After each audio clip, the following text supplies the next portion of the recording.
She's disturbed, she's unhappy, and she thinks it's about feminism and the patriarchy and about abortion. But the reality is she's just not stable, like the majority of people in Hollywood. Rachel Zegler's Snow White remake has spiraled into a cinematic catastrophe that no one saw coming. At least, not to this extent. What was meant to be Disney's latest triumphant reimagining of a classic fairy tale has instead morphed into a lightning rod of controversy, a box office dud, and a career-defining misstep for its leading lady. From the moment production began, Zegler found herself entangled in a web of backlash, fueled by her outspoken persona, the film's drastic departures from the original story, and a cultural divide that's only widened as the saga unfolds. The fallout has been brutal: empty theaters, scathing reviews, and a financial loss that's left Disney reeling, and at the center of it all is Zegler herself, unapologetic, defiant, and, according to her critics, utterly insufferable. The trouble started long before Snow White hit theaters. Zegler's now infamous interview set the tone, where she boldly declared that her version of the character wouldn't need a prince to save her. "There's no prince coming to rescue me," she said, positioning herself as a leader instead of a damsel in distress. For many fans, this wasn't just a tweak to the story, it was a full-on rejection of the fairy tale they'd grown up with. The 1937 animated classic, with its dreamy romance and gentle charm, had been a cultural touchstone for generations. Zegler's comments felt like a slap in the face to that legacy, prompting an immediate outcry. Did she just toss the whole fairy tale in the trash? One fan asked online, summing up the sentiment of many. To them, this wasn't progress. It was erasure. The feminist angle Disney leaned into only fanned the flames. Gone was the traditional happily ever after with a charming prince. In its place was a Snow White who, in Zegler's words, would be the leader she knows she can be. Critics, like Candace Owens and Megyn Kelly, pounced, arguing that this shift wasn't just a creative choice, it was a symptom of a broader woke agenda infiltrating Hollywood.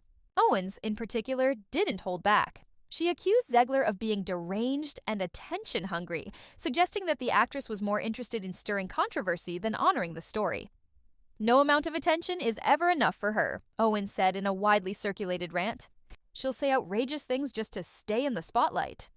Kelly echoed the sentiment, framing the remake as a betrayal of the classic dream of romance and rescue. Zegler didn't help her case with her take on the original tale. She called it weird that Snow White falls in love with a prince who, in her view, literally stalks her. That comment alone sent nostalgia buffs into a tailspin. To them, the prince wasn't a stalker. He was a savior, a symbol of chivalry and love. Zegler's flippant dismissal of that narrative felt like a personal attack on their childhood memories. "Weird. Weird," one commenter shot back online. "The only thing weird here is how you got cast in this role." The backlash grew louder, with critics arguing that this modern rewrite was shaming the very essence of the fairy tale.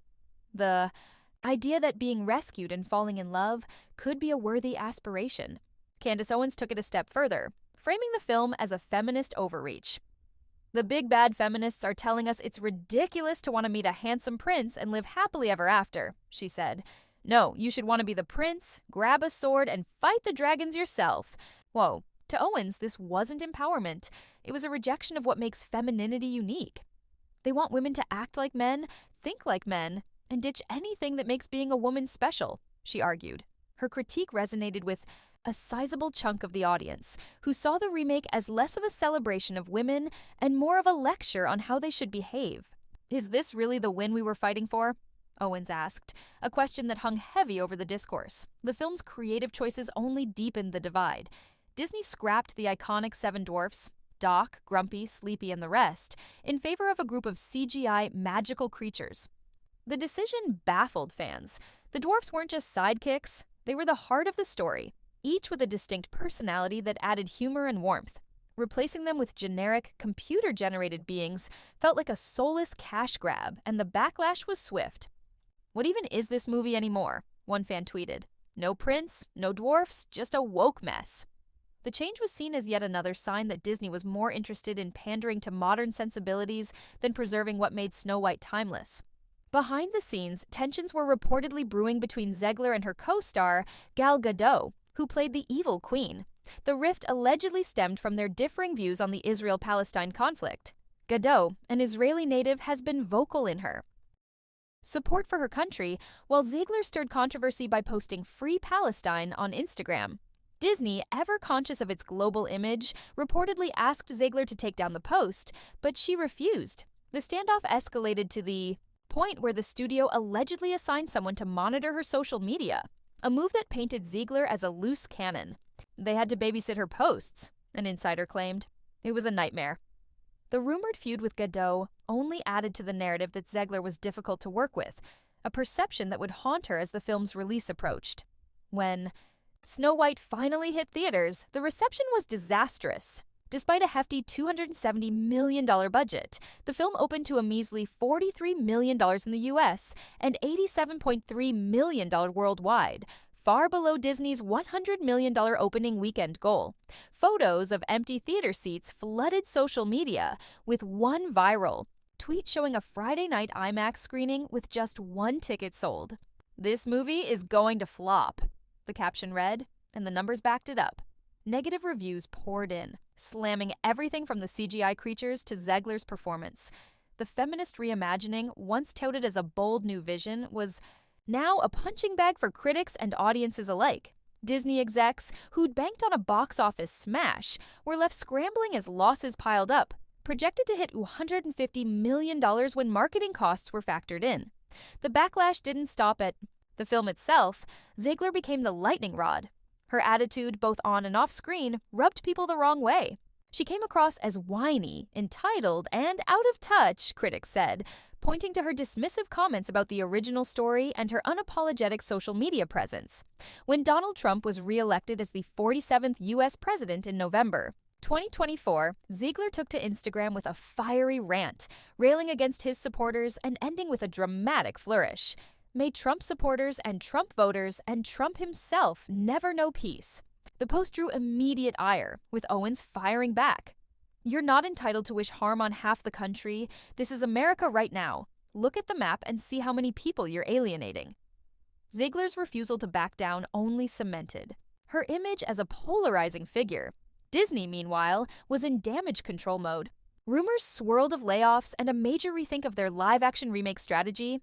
The Snow White debacle had killed the vibe, insiders said, and Zegler's name was mud in Hollywood circles. "She's got talent, no question," one source admitted. But her attitude? A total disaster. Nobody wants to work with her now. Her woke rants and perceived arrogance had turned her into a liability, and the studio was reportedly planning to shunt the film to streaming to cut their losses. Online, Zegler became a punchline. "Rachel Zegler, more like the fairy tale destroyer," one meme quipped. The hate was relentless, from national TV hosts to random Twitter users, all piling on with glee. Yet Zegler remained defiant. Amid the chaos, she posted a photo of the Snow White movie poster on Instagram, captioning it, "#1 movie in the world." The claim was dubious. The film was far from a global hit, but it underscored her refusal to bend. "If you disagree with this sentiment, I don't need your business," she'd said in a video, doubling down on her stance. To some, it was a bold display of confidence. To others, it was the height of delusion. Either way, she wasn't backing off, even as the internet dragged her daily. Ironically, despite the film's dismal performance, Snow White still managed to become Zegler's second highest grossing movie, trailing only her role in another major franchise. It was a small silver lining in an otherwise bleak story, but the damage was done. Disney's latest remake had gone from a fairy tale comeback to a box office horror show, and Zegler's career hung by a thread. Fans were divided, some upset over her race, she's of Colombian descent, others over her attitude, and everyone frustrated with the mess. Godot, by contrast, emerged unscathed, her poised silence a stark contrast to Zegler's outspokenness. The question now is whether Zegler can recover from this PR nightmare. Her talent is undeniable. She's young, charismatic, and vocally gifted, but her reputation has taken a beating. Disney, too, faces a reckoning. Will they rethink their approach to remakes or double down on the formula that's brought them both hits and flops? One thing's certain, this isn't the happy ending anyone envisioned. What started as a bold reimagining of a beloved tale has ended in a cautionary tale of hubris, miscalculation, and a star who, for better or worse, refuses to fade quietly into the background. For Zegler and Disney alike, the road ahead is anything but a fairy tale.